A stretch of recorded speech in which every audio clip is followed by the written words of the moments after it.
Assalamu alaikum wa rahmatullahi wa barakatuh. Welcome. Are you ready? Let's go. Today we will be talking about manifestation and Islam. We will be speaking about me and a vision board. After that, manifestation, personal growth, beliefs, and transformation. So me, when I memorize Quran, I realized that true growth requires far more than knowledge only. The Quran sparked my desire for more transformation. I have done this already by extensive reading and listening to audiobooks all over the place, but I have also invested in courses and in coaches. And I can say in my life, the two best things I have ever done is learning Quran and learning personal growth. I am on a mission to empower women to take full responsibility over their life. We are not a victim. I believe that by tapping into our full potential, you can overcome the obstacles set by external forces and lead a fulfilling life. My ultimate goal is to help women transform into the best version of themselves for this life and the next. It's time to go from victim to victor. The world submits to us when we submit ourselves to Allah. Sins sabotage our success. When we please Allah, we will have success. Allah doesn't want us to struggle. He wants us to succeed in dunya and in akhirah. So why do we see vision boards fail? They fail because it's not about the pictures that you put onto it. It's not because you know what you want or you put a vision board up in your room that now all of a sudden you're going to achieve it. No. Like in Surah Al-Asr, what does Surah Al-Asr teach us? Because Surah Al-Asr is actually the summary of the Quran. If we understand it in depth, we understood everything. So, وَالْعَصْرِ إِنَّ الْإِنسَانَ لَفِي خُسْرٍ إِلَّا الَّذِينَ آمَنوا وَعَمِلُوا الصَّالِحَاتِ وَتَوَاصَوْا بِالْحَقِّ وَتَوَاصَوْا بِالصَّبْرِ. So people believe, you know what, you should be putting vision board, you should be putting pictures on your vision board and then just hustle, do the action. But actually it doesn't start with action, it starts with believing. It's all started with believing. Okay, and then you take action, and then after you did those things, then you can speak about it, then you can speak out of your belief and your experience. You can inspire others to truth, and you can speak patience, inspire people with patience, because that's also what you have done with your actions. So we should not be speaking about it, speaking, because you're either a speaker or a doer. So first you take action, and after that you have achieved, then you can begin speaking and talking to other people. All right. Nowadays, we see a lot of people just speaking all over the place. It's not about speaking. We should be achieving. So it may be that you want to be closer to Allah, or you want to be fitter. You want to move out of your home or out of your parents' house. You want to have children. You want to do Hajj. You want to travel more. Maybe you want to study abroad in the Islamic university. Maybe you want to memorize Quran. You want to give more sadaqah or build a home for orphans. Maybe you want to write a book. Maybe you want to start running again, or learn Islamic knowledge, or start a business even. Everything is possible for you. So in Islam, goal achieving has 3 steps. First of all, everything starts with the goal. Why do people make vision boards? Is because they want to know what their goals are. So they want to be reminded of them. So first you have a goal, and then you have a method, a system, a way, a path of achieving that. And afterwards, you need a mentor or a teacher that has already done it, and they will show you the path. So Ibn al-Qayyim, he said, be sincere in your claim, and you will find the support of Allah surrounding you. So Islam, all over Islam, it inspires us to take action and to be ambitious and to make the most out of ourselves. So the basics are in Islam, we don't often talk about goals, we talk about our intentions, because when you set an intention, that is when you set a goal. Goal are intentions. So first you have a goal, that's your intention. And then you need a method and system, and you need to take the actions. So in Islam, how do we see these principles come to life? Our goal, first of all, our goal as Muslims is to be with Allah, is to go back to home in Jannah, is to go to Jannah. Okay, that's our goal. And then the method and the system, how do we go there? What's the book, the manual? For us is the Qur'an. And then who is the mentor? The perfect example that has walked the path and can teach us as exactly how to do it in the best way is the Prophet Muhammad sallallahu alaihi wasallam. Okay, so these 3 things are here to teach us how to reach any goal. Now, manifestation in Islam. What is manifestation actually? Manifestation is believing in something, but something that not only you can do. In manifestation, they talk about when you believe things will happen, they will have happen. And it says manifesting. Manifesting is a verb. People talk about I manifested this and I manifested this, but actually in Islam we don't believe that. We don't believe that the results are in your hands. No, we believe Allah is a manifestor, so Allah can manifest whatever He wills. Of course, you can help it. You can help the process by taking actions, because of course your life will be different when you take actions, and will be completely different if you don't take actions. So you have a sense of control already. So in the hadith, what does Allah inspire? What did the Prophet ﷺ said? He said, actions are judged by the niyyah, by the intentions. So each man will have what he intended. Thus, he whose migration was to Allah and His Messenger, his migration will be to Allah and His Messenger. So he will receive the reward as to his intention. And if someone did a migration for a worldly gain or to marry a wife, this will be his reward. He will be rewarded with his intention. The Prophet ﷺ also said, call upon Allah being certain of the response. So when you make dua, just when you finish the dua, you should be so certain that Allah has accepted your dua, that He heard it and it is already on its way to you. Okay? And Allah is in Hadith Qudsi, He says, I am as my slave thinks I am, and I am with him when he remembers me. If he remembers me to himself, I remember him to myself. And if he remembers me in a gathering, I remember him in a gathering far better than that. And if he draws near to me a handspan, I draw near to him at arm's length. If he draws near to me an arm's length, I draw near to him a fathom's length. If he comes to me walking, I'll go to him at speed. You see? So how there is action and reaction. What you do will also determine what the reaction will be from Allah. So you have to take the first step. And also here, number 4, no one of you should die except thinking positively of Allah. How you think of Allah will determine how Allah will be for you. Okay, that's why we have to have husnul dhan lillah. Okay, we always have to think positively of Allah, because that's what you will get at the end. And it's extremely important at the time of death, because that's the last moments that you have to even be able to manifest something. So we know manifestation is real, but the manifestor is Allah. We can only be doing sabab, and everything what is miktab and what is the result of our actions is in the hands of Allah. So in Islam, we don't learn manifestation with that wording, but we learn akhlaq. And your akhlaq, they will control a lot of things in your life. Okay, for example, the Prophet here, he said, a person will reach the highest levels of Jannah more than the ones who fast every day and the ones who pray tahajjud every night, simply because of his akhlaq. So you can enter Jannah and the highest level of Jannah only by your akhlaq, and you can have the same daraja, the same rank as the one who prays the whole night and fasts every day, just by your akhlaq. So the akhlaq, they are very heavy on the scale. So that's what we should be pursuing in life. And also, the only reason I have been sent is to perfect noble manners, the Prophet ﷺ, he said. So everything in life, personal development, is only ever there to teach you how you can be the best version of yourself and how to learn the akhlaq that will help you do that. The Prophet ﷺ, he said, be mindful of Allah and Allah will protect you. Be mindful of Allah and you will find Him in front of you. If you ask Allah alone. And if you seek help, only seek help from Allah alone. The third is a verse of the Qur'an. Akhlaq is not something passive. We have to take action to get better. And it's interesting because akhlaq has the same root as khalq. Okay, because the internal world has a connection with the outside world. So the outside world, what you see, what you experience, how you see things, is always a reflection of your internal state.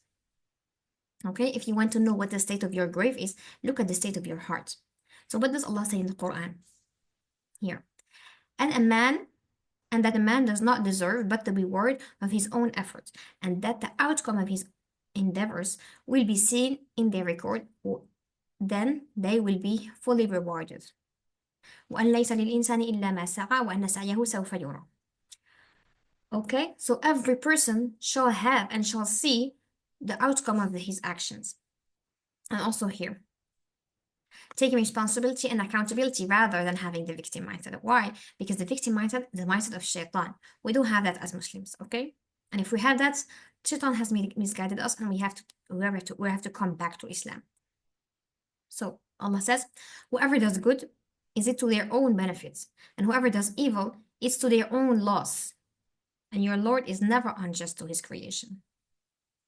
Because when you have the victim mindset, you actually believe that Allah is unjust to you. But no, Allah is not unjust to you. Nothing is unjust. Okay, you created the situation you are in. The only victims that are alive are children. When people are children, they are victims. And of course, in countries where there is a lot of problems and wars, okay, so we have the opportunity to make the best out of our lives so that we can help those people in unfortunate situations. Okay, it's our task. We are responsible for all the suffering that they have. And personal growth, everything that is in personal growth, okay, is also available and present in Islam. So personal growth does not ever go against the Islam. And if it does, then we don't take that part, of course. We only take what is beneficial for us. And in Islam, there is a ground rule that you should all remember. All is halal except what is proven haram. So everything is halal except what has been proven haram. This is not how people think. People think everything is haram except the few things that are halal. No, no, no, no. The ground rule, everything is based on this. Everything is halal. There's abundance of halal. And the haram is only small little things, okay? Only a few things are haram, actually. So let's say, for example, the circle of friends, sahib was sahib. There's so much hadith that tells us about having good friends and how they influence us and how we will be gathered with them. All right? So also in personal growth, this is what is said about them. You are the average of the 5 people you spend most time with. Okay, why? Because you are influenced by the people around you, their thoughts, their behaviors, and you begin to become like them. Meditation also. The great benefits of meditations are numerous. Clarity, visualization, gratitude, consistency. All these principles in personal growth also have their place in Islam. Now, transformational beliefs. Everything that happens in your life is only manifestation of your beliefs. So if you want your life to change, you have to change your internal beliefs. And so actually the biggest thing we have to do as Muslims is return to our fitrah, because our fitrah is pure. And in our fitrah we have the purest beliefs. But of course, shaitan comes and he does waswasa, and he sends those people with his own waswasa, and he gives us trauma and limiting beliefs, and those corrupts our hearts and corrupts our lives. But when we go back to the fitrah and we purify our heart, we move away from sin and we get rid of sin and we purify our entire lives, then we will also be purifying our internal beliefs, and that's how our life will change. For example, Arkanul Iman are 6.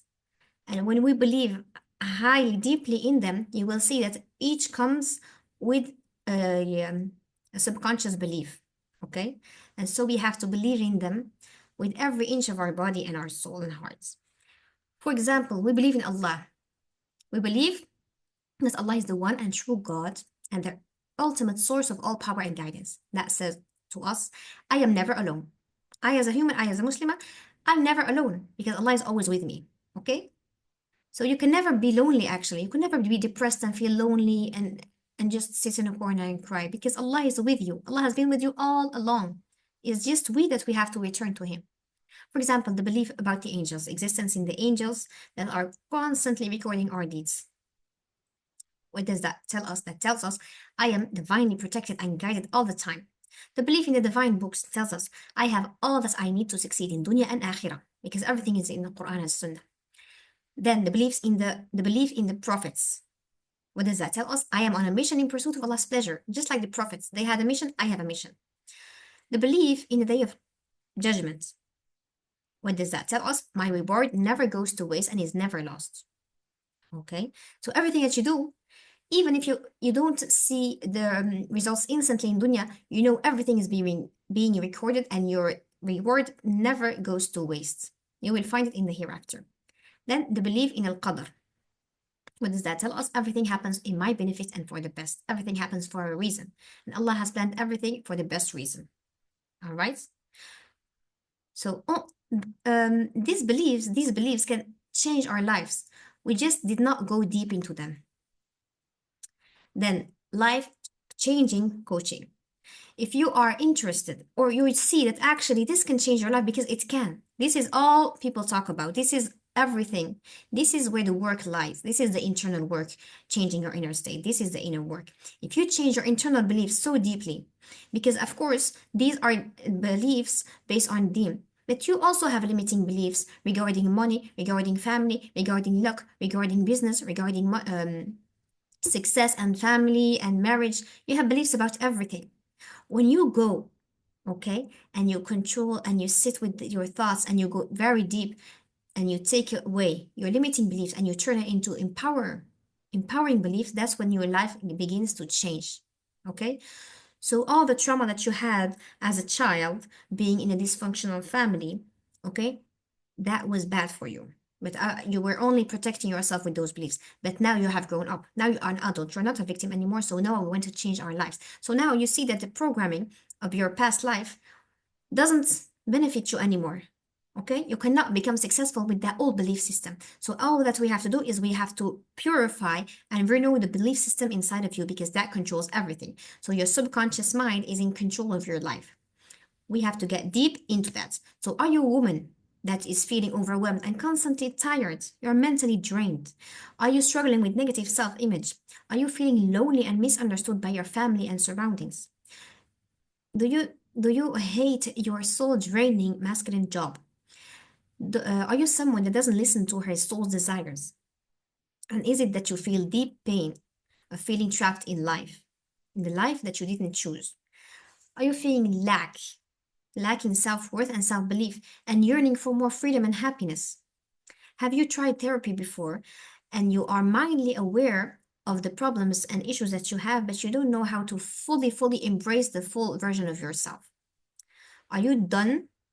Are you done with your own life, old life, and you want to step into your new life and fully being yourself, fully reaching your full potential and growing your iman, stepping into the iman of the potential of your iman? Okay. If you want that and you believe that you can do that, then I have something for you.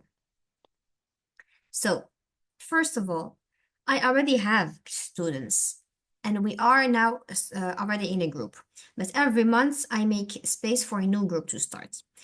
But I only ever work with a woman after an intake call, and I see how your mindset is, how your energy is, if we are suited for each other.